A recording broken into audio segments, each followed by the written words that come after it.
Namaste, this is Dietitian Purva Singh and welcome to Yes to Health. And today we'll discuss about 3 more postures. In my last video, I told you about the Samasthiti, how to stand properly, then how to go into Tadasana, and the third one was Trikonasana. These are the basic. First, Samasthiti is a basic posture, how to stand properly. It teaches you. If you learn to stand properly, half your problem will go, half your back problems will go, your limping starts with age, that will also go. Now today, I have got 3 more asanas for you. One is Parsvatonasana, second is Veerbhadra 1, that is also called Warrior 1, and the third is Warrior 2, Veerbhadra 2. So let's start with the Parsvatonasana. That is very important, and this comes in the basic postures. So let's start first. Into the Parsvatonasana. First, bring your right leg in front, left leg back. Now, your back leg is around 3 feet behind your right foot. Make sure that both your feet are parallel to each other, not one in one line. So both your feet are offline, hip width apart, both are facing front. Front kneecap lifted, back kneecap lifted. Your core is engaged.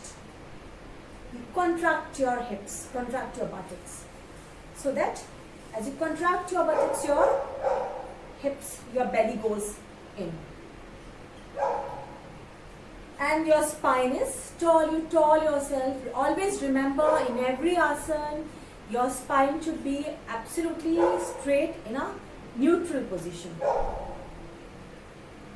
In all the forward bends.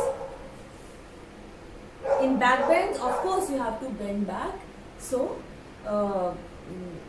that is not in the neutral position, but most of the asanas practice, you have to keep your spine is in a neutral position. Now the shoulders are relaxed and your entire body is active. Your back, your front toes are pressing the mat. Your back leg is also straight. Your hips, it is seen generally the one hip is going back and one hip is front. You have to deliberately push your hips. The hip which is going back, you have to push it to the front. And make sure the hips are in one line, the shoulders are in one line, and you bring your arms up. And as you exhale, always remember in yoga, there is one breath for coming into the posture, one breath for moving out of the posture.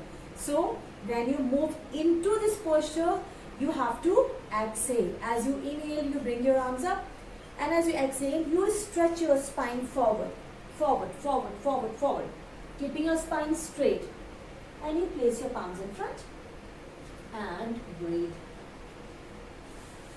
Keeping your spine straight, bend forward, keep your head in the center. Pushing your front hip back, back hip front. Adjust and breathe.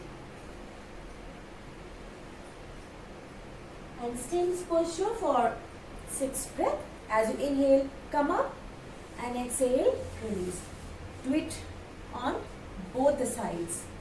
And do it 6 breaths and do it on both the sides. So this was Parsvatonasana. Now the second is Warrior 1. Now, Warrior 1, we go, the starting position for Warrior 1 can be from the down dog. As we inhale, leg up, and as we exhale, step your right foot forward and come into Warrior 1. It can be from Samasthiti, it can be from Samasthiti. So you take your left leg back. Now again, you have to make sure that both your feet, are not in line, hip width apart. And as you come, as for the Warrior 2, you have to rotate both your back foot on the mat and you rotate it slightly outward. Again, check your alignment, your kneecap lifted, back leg is straight, and your hips. Again, see, my hips are going in that direction. So when I do the posture in this position, what will happen? I will not have proper alignment. For yoga, you need to have a proper alignment. It's very important.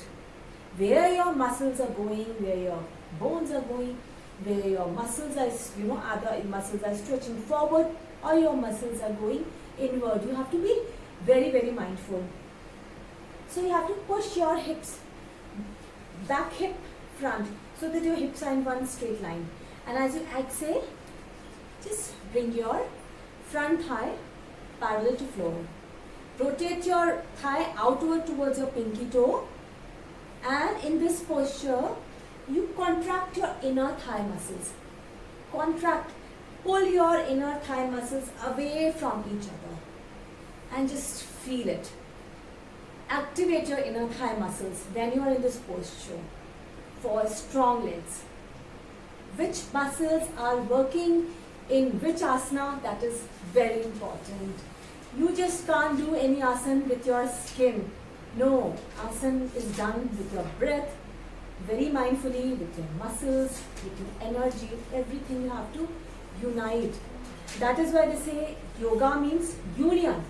You have to unite everything. It brings about that energy when you're doing yoga. So, back leg is straight and bring it front thigh parallel, hips square, spine is straight. And you inhale and bring your arms up and look up. This is the final posture for Veerbhadra 1. And you have to stay in this posture for 6 to 7 breaths and do it on both the sides. So this was Veerbhadra 1. Second comes Veerbhadra 2. For Veerbhadra 2, Veerbhadra 2 is the posture of confidence. So, there's a long story behind it. Veerbhadra was a warrior. So, let's not get into that details. Let's do this asana practice. For warrior 2, you have to bring your feet around 3.5 feet apart, depending upon your height and the length of your legs. Your both feet are parallel. Now you turn your right foot to 90-degree angle. Your hips, your thigh muscles, your right thigh muscles, inner thigh muscles come in front.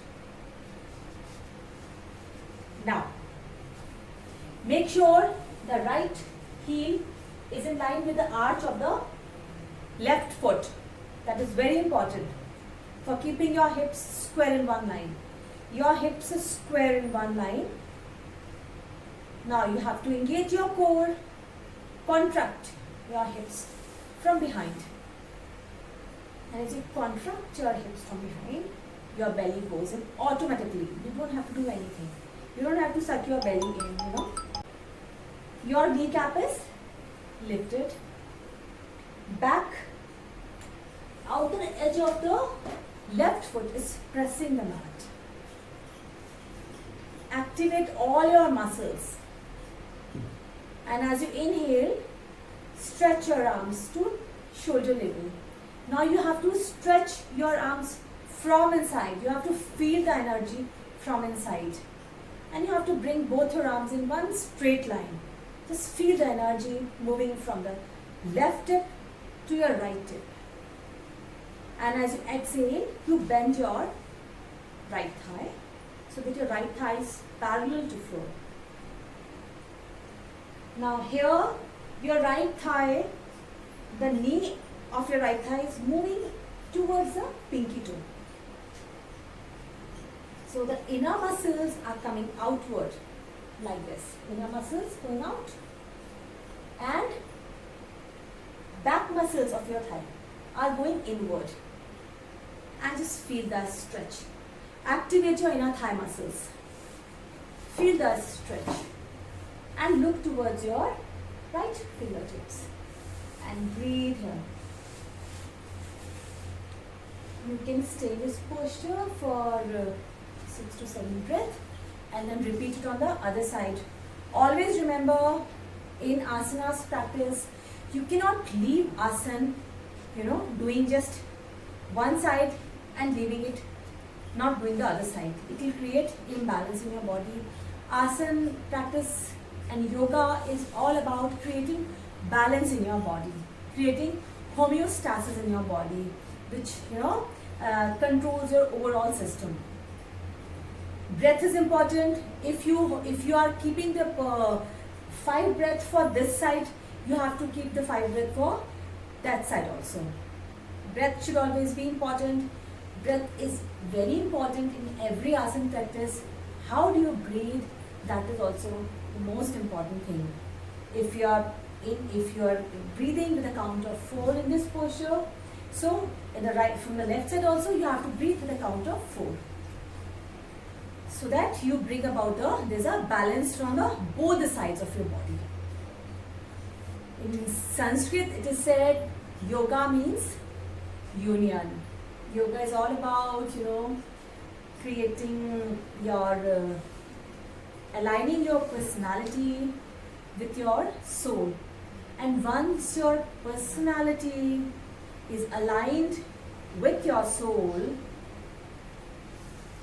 you get aligned with a higher consciousness, and then you don't need any other guidance. You don't need books, you don't need any outer guidance. All guidance comes through the universal consciousness. Mindfully, always remember, when you do yoga, be aware of your breath, be aware of your muscles, how you're doing it, key alignments, how you have to hold the posture, which muscles you have to work on. That is very important in yoga. So combine these two, my last video and this video, if you combine these two practice, it will take around 15 minutes. Do these practice at home and do it mindfully, as if you are offering prayer to God. Then only yoga will benefit you, only when you do it as an offering, as a prayer to God. And then it will offer you the benefits you just cannot imagine. So stay fit, stay active, and if you like my video, please share, subscribe, so that we can create awareness, with everyone, how to do yoga practice. And so until then, stay healthy. Namaste.